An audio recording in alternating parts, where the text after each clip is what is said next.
Hi, my name is Justin Conway. I'm going to explain how to apply shading to text in Microsoft Word. The reason you might want to do this is to just make your documents a little bit more appealing, or to possibly add some effects that'll help it stand out from a background that you may have already applied in Microsoft Word.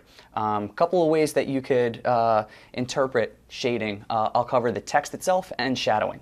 So the first thing that you want to do is select the text that you'd like to apply this to. You can right-click and go to, or if you're using a laptop, particularly a MacBook, 3 fingers on and click.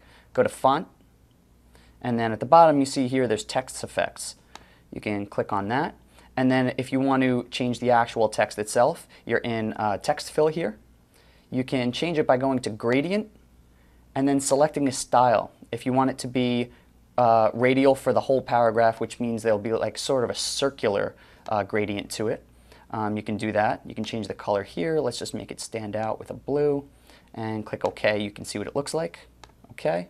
And as you can see, it's black down here, blue up here. That has created a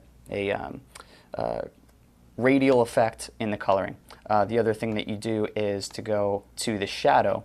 Same deal. Go back in here, and then there's the text shadow area. You can click shadow, and your text will then have shadowing. So that's how to apply different texturing and shadowing to your text in Microsoft Word for making the appearance a little nicer, having it contrast from the background. I hope that helped. My name is Justin Conway. Thank you.